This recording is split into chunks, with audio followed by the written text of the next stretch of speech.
The creative community in Manchester is really diverse, really interesting, and there's quite a flourishing kind of independent spirit as well. It's actually the generalists who are kind of faring better these days because so many kind of disciplines are merging together.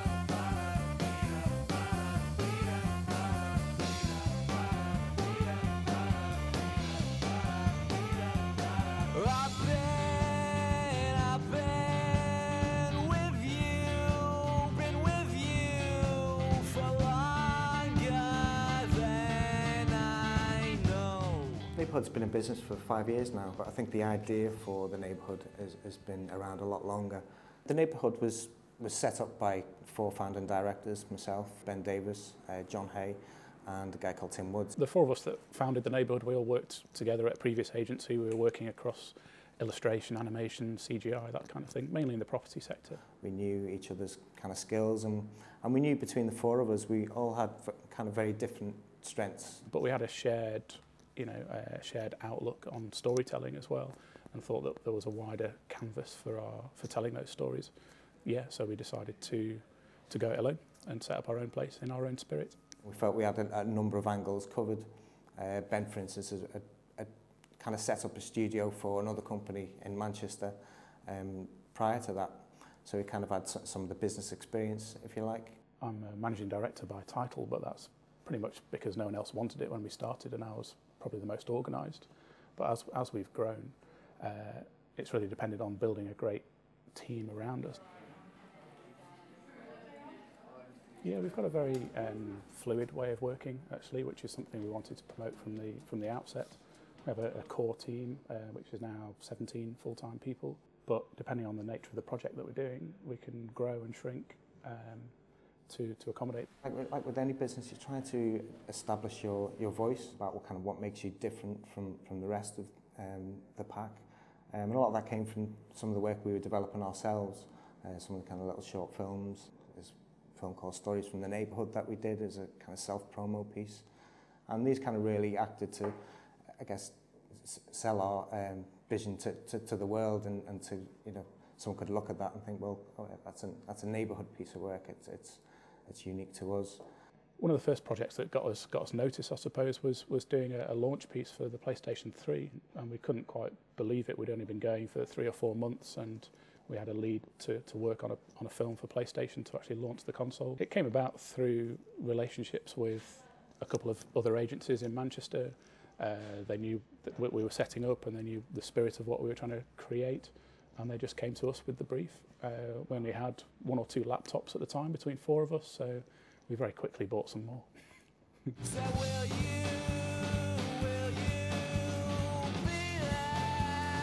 be there with my dog? It does kind of keep you on your toes in terms of having to keep things fresh every time. I think the moment that you start to fall into the trap of just doing what you did last time because it was successful, it's when you start getting stale and people start moving away from you. So you've always got to try and mix it up, and I think that's the beauty of the way we've tried to set it up as well.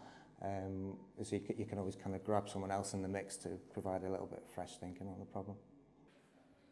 Heston Blumenthal and the Fat Duck restaurant came to us, and he had this idea that there's a space between when you ring up his restaurant to get a booking and actually arriving there of about 2 months where you have to kind of wait. We wanted to create an experience that made use of that time, that built up people's expectations about what might be in store. The idea is based around this philosophy of being like a kid in a sweet shop. And that's a pretty universal metaphor for excitement. And it's exactly the feeling I want to pass on to the customer. So why can't we use that 2 months to generate that excitement?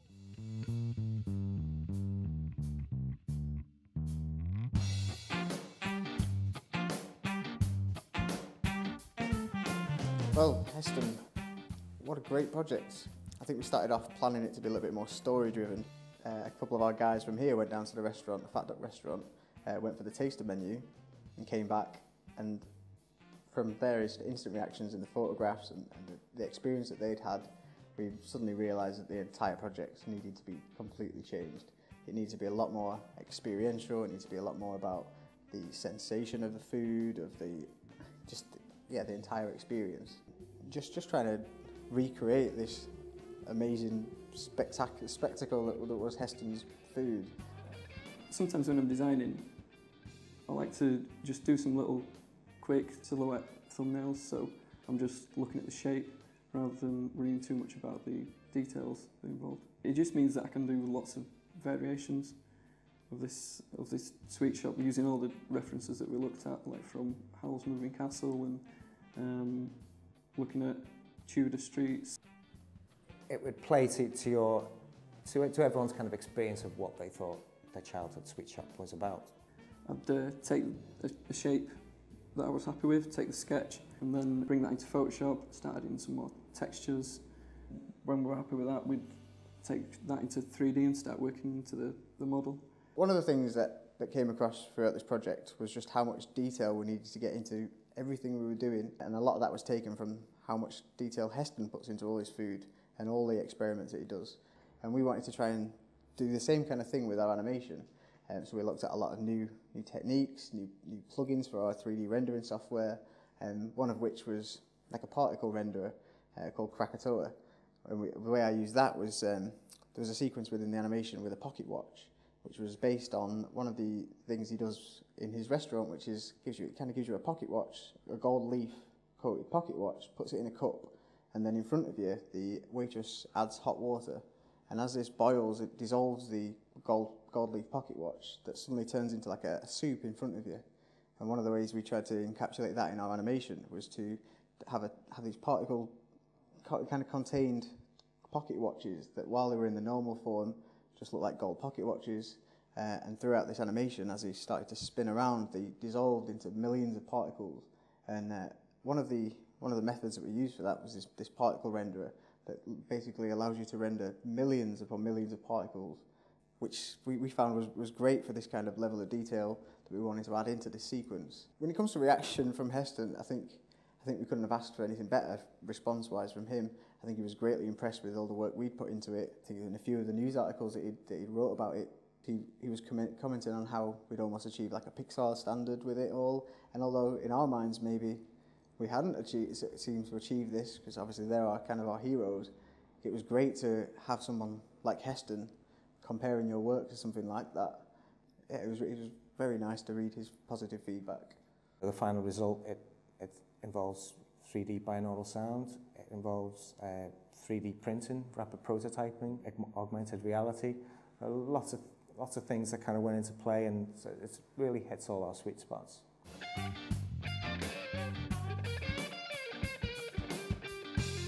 I trained as an architect. I did a couple of my founding partners as well. So we were going to be very particular about the nature of the space that we wanted. One of the key things that we really wanted to achieve not just when we found the studio, but when we set up the company, was this notion of creating a place rather than a company.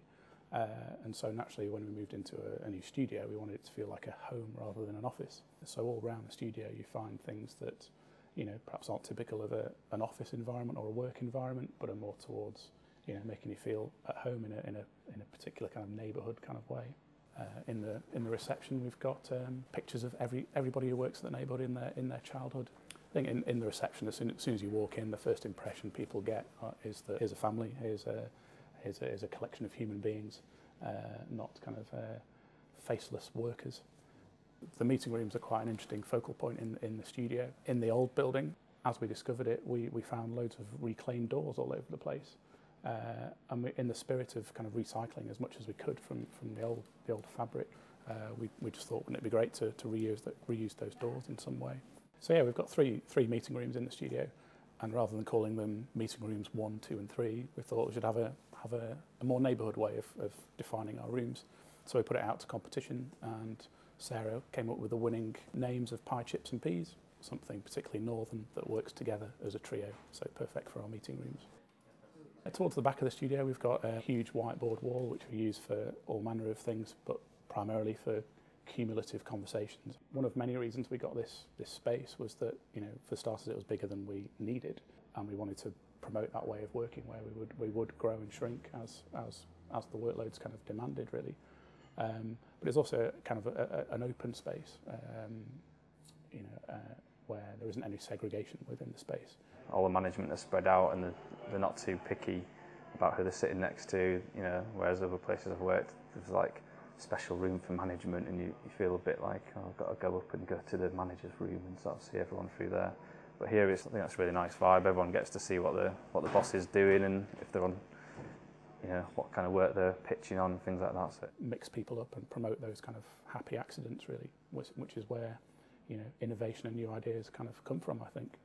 When do you want to do like a brainstorm with the guys for little internal projects? I've always been a real big fan of design groups, or art groups like the Futurist, or a group of people who have kind of shared values and almost have a kind of manifesto and a kind of way of doing things that sets them out from the pack.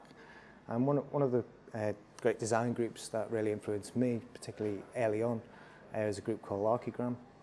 And they're a group of architects within the late 60s, and they kind of approach things in a real kind of different way to most other architects, and almost come across like a band, which is really kind of an exciting way of looking at things.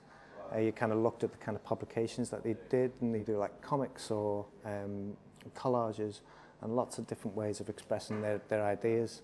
There's a project they did called Instant City, and you know, it kind of preempted the kind of things we take for granted now in terms of, you know, a place kind of just happening almost overnight. We see that in kind of music festivals, and the way kind of technology enables people to just create events on the spot. And you know, it's kind of like late 60s, so it was kind of working in tandem with, you know, a lot of the kind of big rock concerts that were happening at the time.